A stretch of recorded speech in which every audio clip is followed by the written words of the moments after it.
मोठे नेते बीजेपी मध्ये प्रवेश घेतात, तुम्हाला वाटत नाही की महाविकास आघाडीला हे मोठा धक्का आहे? अजिबात नाही. याचं कारण असं आहे की कुठला एखादा व्यक्ती गेला की त्या पक्षाला फार त्रास होतो. मी अनेक वेळा आमच्याकडचे असणारे मंत्री होते ते गेले, आमदार होते ते गेले, पण पक्ष म्हणून असणारा परिणाम झाला नाही. त्यांचे मित्र होते किंवा त्यांच्या जवळचे जे होते तेच फक्त त्या ठिकाणी जात असत, पण पक्ष म्हणून कायम राहतो अशी परिस्थिती आहे. त्याच्यामुळे असणारं एखादं दुसरं जाणं हे शॉक आहे, याच्याबद्दल दुमत नाही, पण त्याच्याने पक्षाला फार परिणाम होतो असं मी त्या ठिकाणी मानत नाही. अशोक चव्हाण हे मुख्यमंत्री पदावर समोर जे हवे तसं काही दिसत नाहीये. प्रबळ विरोधी पक्ष समोर राहूच नाही असा एकूण प्लॅन दिसतोय भाजपचा, आणि त्या दृष्टीनं आधी राष्ट्रवादी फोडण्यात आली, शिवसेना फोडण्यात आली, काँग्रेसचाही मोठा गट भाजपच्या वाटेवर असं दिसतंय. विरोधक जे ते ताकदीनं उरू नये, कारण ही सगळी मोठी ताकदीचे नेते होते, अजित पवार असतील किंवा एकनाथ शिंदे असतील. एक मोठा वोट शेअर याच्यामुळे डिवाइड होईल असं तुम्हाला वाटत नाही का? कारण याचा परिणाम थेट निवडणुकांमध्ये होईल. ते मला असं वाटत नाहीये की वोट शेअरिंगवरती असणारा परिणाम होईल असं मला त्या ठिकाणी दिसतंय. मी असं म्हणेन की लोक हळूहळू त्यांची 70%, 55, 60, 75% लोकांनी आपलं मत तयार केलेलं आहे की कोणाला द्यायचं कोणाला द्यायचं नाही, हे मला एकंदरीत त्या ठिकाणी दिसतंय. म्हणून मी असं म्हणतोय की त्यांना जे पाहिजे ते होईल असं मला वाटत नाहीये बीजेपीला. अशोक चव्हाण मुख्यमंत्री पदावरती राहिलेले होते, काँग्रेसच्या महत्वाच्या पदांवरती राहिले, आदर्श घोटाळ्यामध्ये सुद्धा त्यांचं नाव आलेलं होतं. मात्र आता ऐनवेळी त्यांनी विधानसभा सदस्यत्व पदाचा राजीनामा दिला आणि ज्या पद्धतीने केंद्रीय यंत्रणांच्या चौकशा सुरू आहेत, याच्या मागे काय राजकारण आहे असं तुम्हाला वाटतं?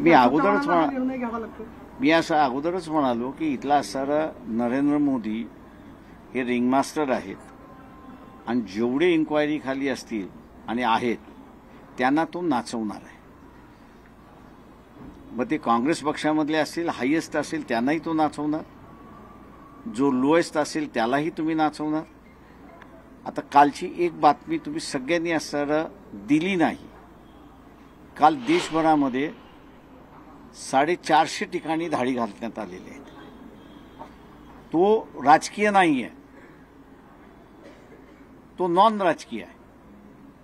आता ह्या धाडी टाकण्याच्या पाठीमागचं जे कारण आहे त्याचं सगळ्यात मोठं मी असं मानतोय की बीजेपीच्या पायाखालची वाळू घसरलेली आहे. ते कितीही म्हणत असतील की आम्ही 400+ क्रॉस करणार असं त्यांचं म्हणणं आहे, ते एका भीतीपोटी आहे. आणि दुसऱ्या बाजूला भीती निर्माण करण्यासाठी त्या सारा राजकीय धाडी सुद्धा घालतात, म्हणजे राजकारणाच्या लोकांवरती सुद्धा धाडी घालतात आहेत, आणि त्याच प्रमाणात ते असणारं नॉन राजकीय व्यापारी आहेत, ओपिनियन मेकर जे आहेत त्यांच्यावरती सुद्धा धाडी घालता येत आहेत अशी परिस्थिती आहे. काँग्रेस पक्षाची पडझड होताना तुम्ही आता एक त्यांचे महाविकास आघाडीतले सहकारी म्हणून तुमची काँग्रेसला कशी मदत होऊ शकते? आगामी लोकसभा निवडणुका तोंडावरती आहेत. रमेश चेन्निताला 2 दिवसापूर्वी मुंबईमध्ये आलेले होते, ते असं म्हटलं की तुमच्याशी सुद्धा सविस्तर त्यांचं बोलणं झालेलं आहे. काय नेमकं जागा वाटपाच्या संदर्भात? नाही, माझं बोलणं कोणाशीच झालेलं नाही. का जे काही ठरलेलं आहे त्या. त्यामुळे आताच्या क्षणाची एक महत्त्वाची बातमी आपण बघतोय. अशोक चव्हाण यांचा राजीनामा राहुल नार्वेकर यांनी आता स्वीकारलेला आहे, आणि त्यानंतर काही महत्त्वाच्या राजकीय नेत्यांच्या प्रतिक्रिया देखील आता आपण ऐकलेल्या आहेत. आणि यानंतर आपण बघणार आहोत भाजपचे ज्येष्ठ नेते आणि राज्याचे उपमुख्यमंत्री देवेंद्र फडणवीस यांची प्रतिक्रिया.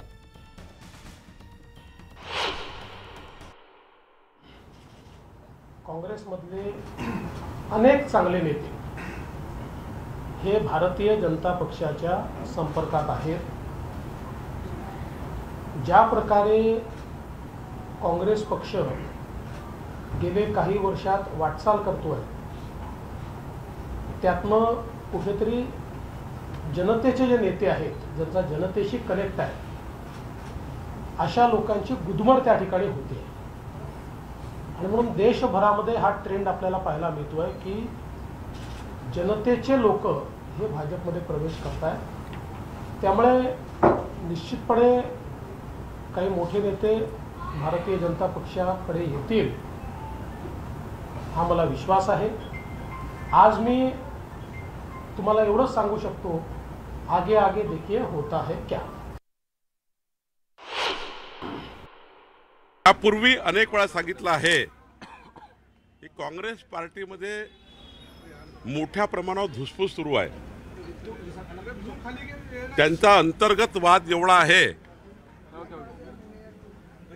की त्यांच्या नेतृत्वामध्ये समन्वय घडवण्यासाठी क्षमताच नाही आहे, आणि त्यामुळं मला वाटतं हा राजीनामा हे बघावं लागेल कुठल्या कारणाने दिला आहे। पण काँग्रेस पार्टीमध्ये अंतर्गत धुसफूस आहे आणि मोठ्या प्रमाणावर काँग्रेस पार्टीमधले मोठ्या प्रमाणावर मोठे मोठे नेते हे भारतीय जनता पार्टीच्या संपर्कामध्ये आहे। काँग्रेसने याच्यावरती गांभीर्यानं विचारपूर्वक चिंतन करण्याची आवश्यकता आहे। राज्याचे माजी मुख्यमंत्री शंकरराव चव्हाण आणि त्यांचे पुत्र माजी मुख्यमंत्री अशोकराव चव्हाण जर काँग्रेसला सोडून ऐन लोकसभेच्या तोंडावर जात असतील तर विचार करण्याची आवश्यकता आहे। शेवटी असं का आणि कशासाठी होतं, गेले अनेक दिवस ह्या चर्चा होत्या, परंतु आज माननीय अशोक चव्हाण साहेबांनी ही चर्चा पूर्णत्वाकडे घेऊन गेलेले आहेत। निश्चितच त्यांना शेवटी संपूर्ण 2 पिढ्या त्यांच्या काँग्रेसमध्ये गेल्या असताना सुद्धा त्यांच्यावरती अशा प्रकारची वेळ येणं, कोणत्याही राजकीय पक्षाच्या नेतृत्वावरती अशी वेळ येणं ही बाब गंभीर आहे। शेवटी ज्यांनी खस्ता खाल्ल्या, ज्यांनी पक्ष बांधला, ज्यांनी पक्ष वाढवला, त्यांना जर अशा प्रकारची काँग्रेसमध्ये कुचंबना होत असेल तर त्यांच्यावरती ही अशी दयनीय अवस्था आलेलं पाहून कोणत्याही राजकीय कार्यकर्त्याला, नेत्याला वाईट वाटणं साहजिक आहे। पण त्यांनी आता काँग्रेसचा राजीनामा दिला आहे, आता त्यांच्या मनात काय चलबिचल आहे आणि त्यांनी का राजीनामा दिला हे तेच सांगू शकतात।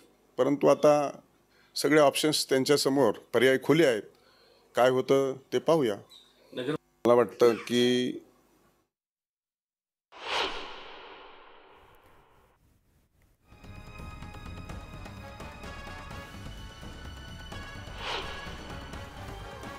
त्यामुळे आताच्या क्षणाची एक महत्त्वाची बातमी आपण बघणार आहोत।